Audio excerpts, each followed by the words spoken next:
널 사랑해. 날 믿어줘. 우리 같이 살까? 이런 연인 사이에 주고받는 말 참 달콤할 수도 있죠. 그런데 이거요. 메신저상에서 이거 믿으면 안 될 것 같아요. 장희영 교수님. 예, 비슷한 사기 행각이 계속 벌어지고 있는데도 끊이질 않네요. 똑같은 네. 수법인데요. 한 국제사기단, 조직단 7명이 검거가 된 사건인데 어떤 내용이냐면 네. SNS나 이런 메신저를 통해서 일반인들에게, 우리나라 사람들에게 접근을 해서 돈을 뜯어낸 혐의입니다. 2017년 8월부터 2018년 6월까지 1년을 걸쳐서 무작위로 피해자들을 선정을 해서 일단 처음에는 SNS로 호감을 표시하고 뭐 친구를 맺기도 하고 이렇게 하면서 이런저런 이야기를 하다가 어느 정도 되면 내가 예를 들어 굉장한 재력가인데 혹은 과거에 무슨 어디 엄청난 권력을 갖고 있는 무슨 장교라든지 뭐라든지 자신이 네. 이제 신분을 속여서 네. 여러 가지를 이제 믿게 한 다음에 한국에 곧 돌아간다. 그리고 당신을 사랑한다. 이렇게까지 이제 발전은 됩니다. 대부분 상대가 여성이겠죠. 네. 대부분의 여성들이 좀 취약한, 어리거나 아니면 뭔가 심리적으로 좀 약한 사람들이 주로 여기에 많이 당했는데요. 어쨌든 사랑한다까지 이런 관계까지 되니까 그다음에 네. 이 사람이 한국에 들어와야 되는데 네. 내가 이 거액의 재산을 한국에 가지고 들어오려면 여러 가지 재반 비용이 들어간다. 일단 항공료가 들어갈 수도 있고 통관비가 들어갈 수도 있고 우리 지난번에 뉴스파이터에서도 한번 했습니다만 무슨 재판 비용이나 변호사 비용이 들어갈 수 네. 있다는 영어로 등등등의 명목으로 네. 한국에 있는 이 여성들에게 돈을 뜯어내는데요. 금액이 어마어마하고요. 이번에 아하. 검거된 사람들은 총 7명입니다. 네. 정말로 이런 일이 일어날 수 있고 또 피해자가 있을 수 있을까 하는데 진짜 이렇게 떡하니 피해자가 있어요. 피해자가 생깁니다. 과연 어떤 식으로 접근했고 그 피해는 어땠는지 그분들의 얘기 한번 들어보시고 이어가 보도록 하겠습니다. 22살 된 아이였는데 자기가 52살 장군이라고 더 많은 대화를 하고 싶다. 그 카카오톡으로 초대 좀 해달라고. 처음에는 나는 받을 수 없다고 이제 겁이 나는 거잖아요. 그러니까 아무한테도 얘기하지 말고 믿고 내가 제대해서 갈 동안 잘 보관 좀 해달라고. 그래가지고 신분증하고 여권하고 그래서 다 보내줬더니 이제 그 일주일 만에 그 스캔을 완전히 떠가지고 이때껏 내가 믿었던 사람이 허구였던 거죠. 사랑 타령 하여튼 가정 감언이설로. 이수정 교수님, 네. 그 피해자분도 조금 전에 그런 표현을 썼습니다. 온갖 감언이설로 이 피해자분들에게 접근을 했나 봐요. 네, 결국에는 지금 이런 이제 수법을 로맨스 스캠이라고 얘기를 하는데요. 결국은 로맨스를 빙자하여 일종의 사칭 사기를 하는 겁니다. 예. 내가 이제 사실은 지금 이 사람은 22살밖에 되지 않은 청년이었다 그래요. 아하. 그런데 52살이나 먹은 장군인데 내가 제대하고 같이 살자. 네. 이사 비용을 좀 보내달라. 이런 얘기였는데 네. 결국은 지금 그렇게까지 돈을 보내달라고 하기 전 네.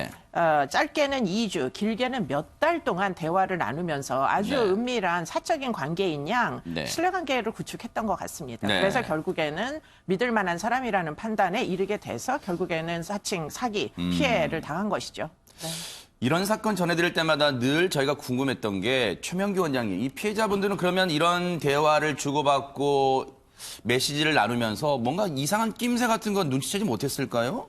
일단은 우리는 어떻게 저런 감언 이설에 넘어갈까 하지만 그 감언 이설이 참 이분들한테는 듣고 싶었던 말이었던 것 같아요. 그러고 나서 또 어떤 경우에는 2주 만에 빨리빨리 진행이 된 적도 있었지만 다른 경우에 같으면 몇 달에 걸쳐서 신뢰관계를 가지기 때문에 네. 그 처음부터 만약에 그 돈을 달라 그랬으면 이분들도 이거 전부 다 네. 거짓이구나 알았을 거예요. 네. 충분히 신뢰관계가 있고 신뢰관계가 형성된 다음에 얘기를 하다가 보니까 네. 처음부터 돈을 바라고 나한테 접근한 게 아니기 때문에 이거는 진실일 거야라고 생각하게 되는 게 있고요. 네. 그러면서 또 상대방이 장군이다가 보니까 우리가 논리적으로 생각하다가 보면은 네. 어떻게 그런 사람이 SNS로 만난 당신한테 어떻게 이런 중요한 거를 제안할 수 있겠어요라고 하지만 네. 본인의 입장에서는 상당한 신분의 상승이거든요. 아하. 그렇기 때문에 서로 이게 약간 이상하게 느껴지고 이게 아닐 가능성도 있으나 본인이 이로 인해서 얻게 될 전체적인 어떤 심리적인 이득, 경제적인 이득, 네. 신분 상승의 이득이 아닌다 하더라도 전부 그거를 상회한다고 생각했기 때문에 거기에서 벗어나지 못하게 되고요. 네. 일단 발을 디디게 되면은 이게 거짓이라는 걸 인정하게 되면은 본인이 바보 같아지고 너무 우울해지거든요. 네. 그래서 일단 발을 디디고 돈이 들어가기 시작하게 되면은 오히려 더 빠져나오기가 어려워요. 하하. 그런데요, 이 많은 피해자들이 생겨나는데 이 사람들의 수법이 단순히 메신저만 주고받고 한 건 아니었다면서요, 이수정 교수님? 뭐 이게 지금 로맨스 스캠의 사례만 지금 우리가 알려드렸는데요. 네. 그거 말고도 수법이 여러 가지라고 합니다. 네. 뭐 비즈니스를 지금 할 테니까 나한테 일부를 소액을 투자를 하면 이득을 이제 큰 이득을 주겠다 하는 비즈니스 스캠도 있고, 네. 뭐 위조 카드 스캠, 그 다음에 금을 내가 갖고 있는데 뭐 그것과 연관된 일부 돈을 주면 나중에 이득을 나눠 갖자 이런 방식으로 네. 다양한 스캠 사기 수법들이 있는데 네. 저도 지금 이런 종류의 이메일 저는 이제 그 페이스북을 그래서 잘 하지 않습니다. 이게 네. 이제 전 세계로 다 오픈이 되다 보니까 아하. 굉장히 많은 위험에 노출이 돼 있어서 뭐 네. 그런 종류의 이제 SNS를 잘 안 하는데 이메일로 이런 종류의 이제 유인 이메일이 와요. 뭐 내가 로또에 이제 당첨이 됐는데 네가 돈을 얼마를 좀 보내주면 내가 뭐 여러 가지 어려움을 해결하고 로또를 받아서 너랑 몇 퍼센트 아하. 나눠 갖겠다. 네. 이런 종류의 이메일은 뭐 영어로 과거에는 많이 왔습니다. 그래요? 그런데 네. 문제는 이게 이제 구글을 통해 가지고 이게 번역 엔진들이 생겼잖아요. 네. 그러다 보니까 뭐 상당수가 한국어로 이게 번역이 돼가지고 이제 이 사랑을 고백하는 이런 문자 메시지가 오는 것으로 보이고 네. 더군다나 과거에는 외국에서 무작위로 이제 사람들한테 이메일이나 이런 것들로 접근했는데 네. 지금 이 이제 조직 범죄단은 네. 국내에 거점이 있어요. 한 7명 정도의 이제 국내에 거주하는 사람들이 지금 검거됐다고 알려져 있거든요. 네. 그러다 보니까 과거에는 외국에서 쏴가지고 그냥 네. 뭐 걸려드는 피해자만 생겼는데 지금 국내에다가 그중에 일부를 보내가지고 하하. 그 사람들이 아마도 상당히 개인정보 등을 피해자들의 어떤 특성을 파악을 해가지고 접근하는 네. 것 같습니다. 국내에 거점 조직을 심어놨군요. 네, 그래서 지금 피해가 이렇게 양산되는 거 아닌가 싶습니다. 네. 조금 전에 보셨던 그 돈다발 있잖아요. 저 국제 사기단을 급습했더니 경찰이 급습했더니요. 그 가방 그리고 숙소 등에서 보세요.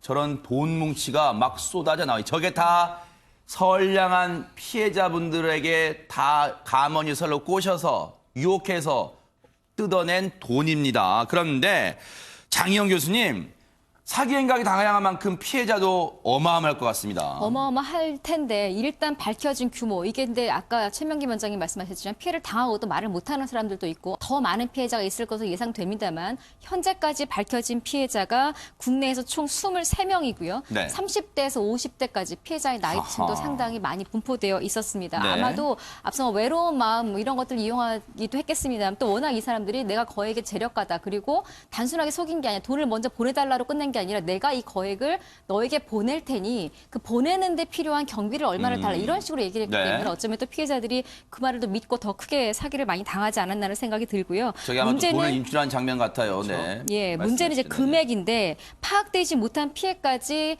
그냥 추산을 했을 때 피해 액수가 무려 100억 원에 달할 것이다라고 네. 경찰은 내다보고 있습니다. 야, 이게 추산입니다만 100억대라면요. 피해 금액이 어마어마합니다. 이 사람들 이 국제 사기단 이 돈으로 뭐 했을까요, 박지훈 변호사님? 일단은 취득하는 방법이 상당히 좀 교묘했습니다. 두 가지 정도로 보이는데요. 아프리카에 있는 그 명의로 네. 명의의 통장으로 이 국내에 그 출금을 받는 방식을 또 택했고요. 또 아프리카 직접 기니나 뭐 나이지리아가 가나나 나이지리아로 네. 직접 송금하는 방식을 통해서 허허. 이 자금을 보낸 다음에 이 자금들을 뭐 중고차를 산다든지 중고차 부품을 산다든지 또 수입해서 수익을 내기도 하고요. 네. 이걸 이용해서 선상 파티 같은 걸 한 것 같아요. 네. 호화로운 선상 파티도 나오고 있는데요. 선상 파티에서 다시 또 부르기도 하고 생일 파티도 하고요. 명품도 사기도 하고 호화로운 생활을 했다라고 지금 알려져 있습니다. 이게요. 바로 박지훈 변호사님 말씀하신 자기들끼리 이 사기친 돈으로 호화롭게 배 빌려가지고 유람 서는 것 같아요. 선상 파티를 하는 거예요. 저렇게 덩실덩실 춤추면서 네. 야, 돈 벌기 쉽구나 그랬을 거 아니에요, 지금 박지훈 변호사님. 쉽게 버니까요. 저렇게 네. 쉽게 쓰는 거고요. 사실은 자신들 돈은 아니잖아요. 네. 피해자들 돈을 갖고 저렇게 호화로운 생활을 했다라고 합니다. 네. 한국입니다, 저기도. 네. 저렇게 국제 사기단 7명이 검거됐고요. 아직 이 사건 끝난 게 아닙니다. 아직 9명이 지금 도주를 해서 수배 중이에요. 그래서 경찰이 계속해서 이 사람들을 쫓고 있는데 이 사람들 대체 어떻게 범죄를 이어갈 수 있었는지 경찰의 얘기 들어보시고 이어가 보도록 하겠습니다. 사기 조직 스캠 네트워크의 한국 지부장 A모 씨와 조직원 7명을 검거하여 구속하였고 나머지 일당 9명을 추적 수사 중에 있습니다. 스캠 네트워크는 나이지리아와 가나 등 서아프리카에 본부를 두고 한국과 중국, 인도 등에서 활동하는 국제 사기 조직으로 밝혀졌습니다. 최초 입국 시 난민 신청을 빙자하여 입국하거나 관광 비자로 입국한 다음에 난민 신청을 반복하고 소송을 제기하는 방법으로 계속 체류 기간을 늘렸고, 그렇지 않으면 외국으로 왔다 갔다 외국의 입출국을 반복하면서 지금 수법 보니까 박주민 변호사님, 이 네. 사람들이 진짜 뭐 악랄하다는 생각이 또 들어요, 수법이. 대단합니다. 라이베리아라고 이제 아프리카 서부 대서양 네. 쪽에 있는 국가인데요. 거기는 우리나라랑 체결이 돼 있어서 비자 없이 90일간 우리나라에 올 수가 있습니다.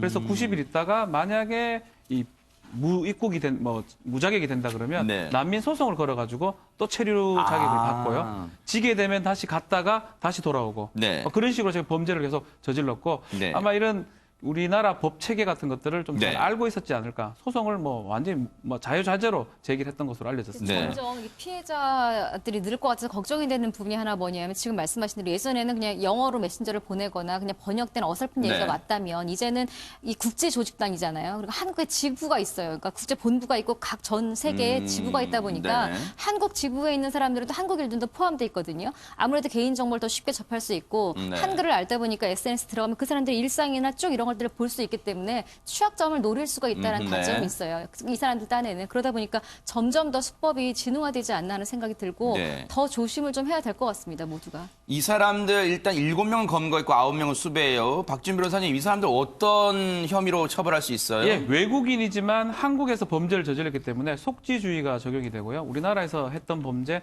처벌할 수가 있고 아마 편치죠. 사람을 속여서 돈을 받았던 사기죄가 성립하고 네. 이 금액이 상당히 크기 때문에 네. 좀 중형이 되지 않을까 생각이 듭니다. 네. 나머지 9명도 반드시 검거해 주기를 또 기대를 해보겠습니다.